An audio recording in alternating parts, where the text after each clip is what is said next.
The most important thing is that you have a vision, that you have a goal. Because without that vision and without that goal, again, you're drifting around and you're never gonna end up anywhere. People don't become successful just by accident. You know, I mean, maybe the guy that found gold in California and started the gold rush, but don't count on that. That's the one in a lifetime kind of a situation. So you got to really have a specific goal. And to me, to have that vision that I want to be Mr. Universe, that I want to be the greatest bodybuilder of all time, that was a great vision, and that specifically to look like Reg Park and to be up there on that stage and to lift the trophy overhead and to win the championship over and over and over again. So that was a great goal. You have to have a goal. Now, it doesn't have to be that specific goal, but it has to have some goal. This is why I always recommend to people, sit down, take your time, and start thinking about, why do you want to work out? What is your goal? And then it can be as crazy as it is. It could be, you know, I want to impress girls. If that's your goal, so be it, but it motivates you. It could be that you're emulating a certain, you know, bodybuilder or a certain football player, a certain boxer, whatever it is. Have those pictures put all over the wall like I did when I was a kid. I put pictures of Reg Park and of Sonny Liston, of boxers and of Ali and of powerlifters and weightlifters all over my bedroom, you know, wall.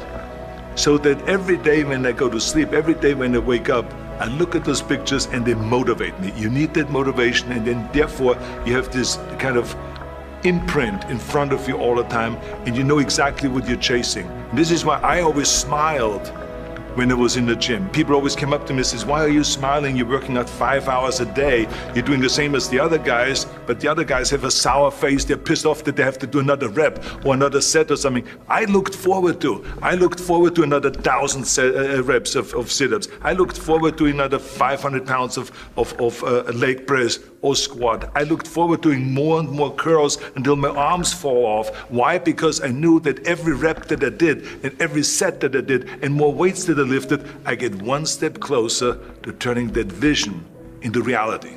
So I was turned on by that. I was excited. I couldn't wait to get to the gym. You know, one of the things of, you know, creating urgency, it can go, you know, one way or the other. Because like, I remember that when I weighed 245 pounds, and Bob Rafelson, the director of Stay Hungry, said to me that I'm interested in having you come in for a reading and work on your acting and all this, because I'm interested in having you in a movie to star with Jeff Bridges and with Sally Fields. I was delighted about that, and I was excited, and I started pumping up more and more. And then he said, but I don't want you to weigh more than 210 pounds. So I said to him, well, it's funny you come to me and you want me to be in a movie, but I'm weighing 245, 246. I say, I just won the Olympia. I say which was 1974, and I was really at my biggest. And but he demanded that, and he says, look, it's very simple. On the day we start shooting, he says, I'm gonna put you on a scale, and if you don't make the 210, you're out, because I have someone else in mind.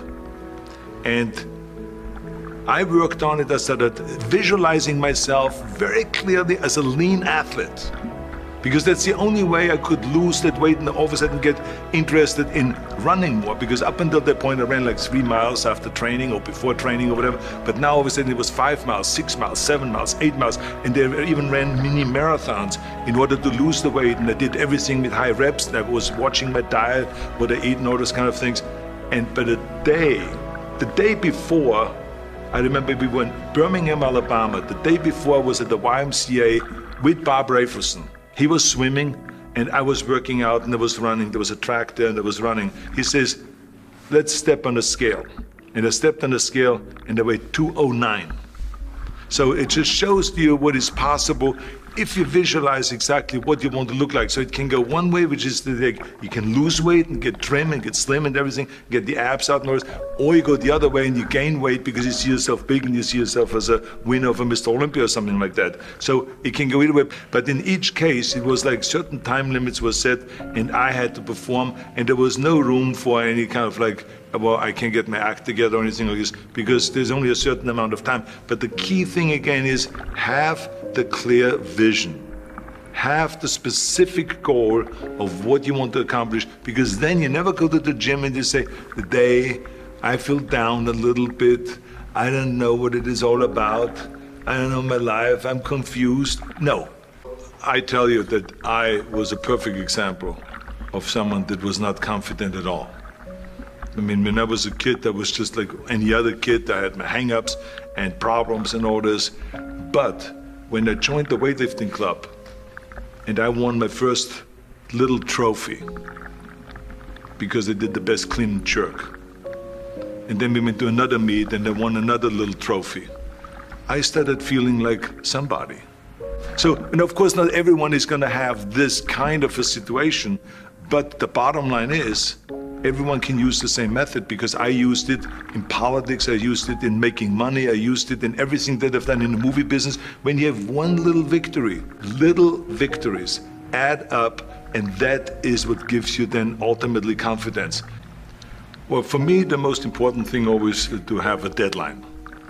When I, for instance, had a competition, and let's say the competition was in the middle of September, and it was now beginning of summer, so there was no more time to screw around.